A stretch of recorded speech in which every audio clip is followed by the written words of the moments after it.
I've adopted the following list from a fascinating book called The Disappearance of the Universe, published by Hay House in 2004 by Gary Renard, which gives an account of two spiritual visitors teaching Gary the significance of A Course in Miracles. Whether you accept the premise or not is your option. I find these teachings to be profound, and they merit consideration. Number 1, the ego says you're a body. The Holy Spirit says you're not even a person. You're just like me, your source of being.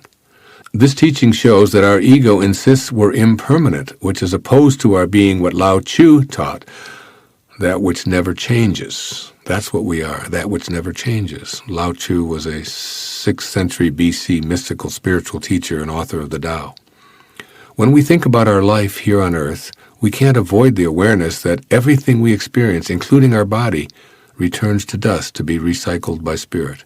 Our ego finds this concept impossible to accept. 2, the ego says your thoughts are very, very important. The Holy Spirit insists only thoughts you think with God are real. Nothing else matters. This teaching explains that thoughts centering on ourselves, appearance, possessions, fears, or relationship problems are not only unimportant, they're not real. Ouch! The ego flinches at such commentary. But if we examine these thoughts from Spirit's infinite perspective, we see that we're indeed unreal. When we're totally immersed in Spirit, we only had thoughts of Spirit because that's all we were. When we left it behind, we opted for thoughts that our ego told us were important. A Course in Miracles tells us that we didn't even have to think in heaven because we were thought by God. So we can access permanent inspiration by letting ourselves once again be thought by God and achieve a state of heaven on earth. 3, your ego says, the Lord giveth, and the Lord taketh away. The Holy Spirit asserts, God only gives and never takes away. When living an inspired life, we're focused on giving our life away and simultaneously observing how it's returned, thus fortifying the idea of what goes around comes around. Ego is constantly telling us to be fearful about losing what we have and warning us of greedy others who will take what's ours. But God doesn't take away from us. As we learn to think this way, we attract more of what's missing in our life. The reason for this is simple. We become what we think about. If we think about giving, like God does, the universe will provide. If we think about things being taken away, then that's what we'll attract. 4, the ego says there's good and bad.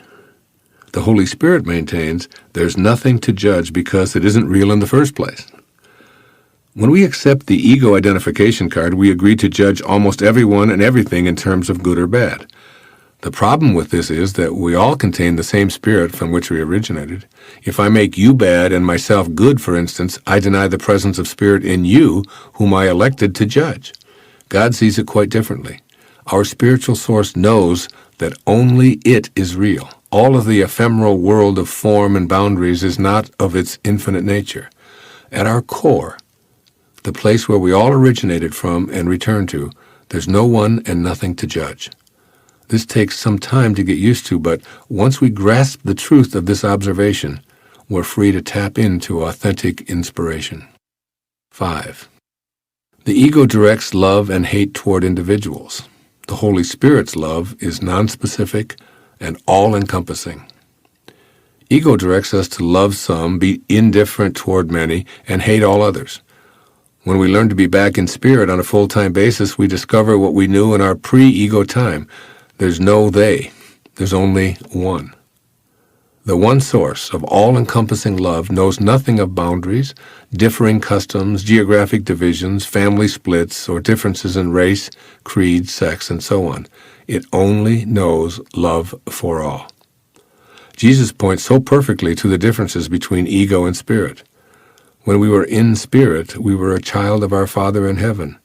And, quote, He causes His sun to rise on the evil and the good. Matthew 5:45. This, of course, means that it's all one. Evil, good, righteous, and unrighteous are all the same. Some move away from the Father and some move toward Him. This is such an important and powerful lesson to get as we move toward becoming inspired by living in spirit. 6. The ego devises clever reasons why we should continue to listen to its selfish counsel. The Holy Spirit is certain that at some point we'll turn toward it and ultimately return. Ego will tout its irresistible logic to assure us that our body, our possessions, and our achievements are all very real and important. It convinces us by insisting that what's real is what we can see, touch, hear, taste, and smell. Therefore, invisible spirit isn't real. So ego continues to be attached to stuff and to make the acquisition of money and power a lifelong objective. To that end, it wants us to disdain forgiveness in favor of seeking revenge. Very persuasive logic when we look around and see almost everyone doing just that. Through the lens of inspiration, however, we're able to see how ego has distorted the message of the Holy Spirit. Instead of seeking revenge, we're more likely to see a very sad nation of strivers and virtually no arrivers, a gaggle of pill poppers searching outside of themselves for a resolution to their depressing, anxiety-filled, joyless, and often lonely lives. As we return to the Holy Spirit, we'll no longer be under the influence of ego's absurd counsel. And 7. The ego wants us to regret our past. The Holy Spirit wants us to practice unconditional forgiveness.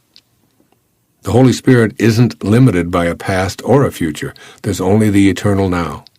Any energy we place on what transpired in the past is groundwork for guilt, and ego loves guilt. Such negative energy fabricates an excuse for why our present moments are troubled and gives us a cop-out, a reason to stay out of spirit. And thinking about what we've been or what we did wrong in the past are great impediments to an inspired life. On the other hand, when we're inspired, we're totally engaged in the now. In an infinite, never-beginning and never-ending universe, there can be no past. All guilt and regret simply serve as ways to avoid being here in the only moment we have, which is now. This is where we reconnect to spirit, now.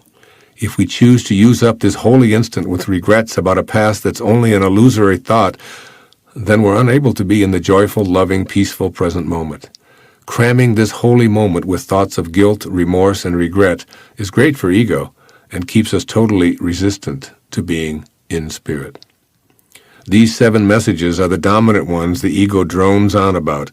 If we don't listen, it will try to drown out inspiration by intensifying worrisome and fearful thoughts. I've managed to tame this annoying voice of the ego so that its influence is almost negligible in my life.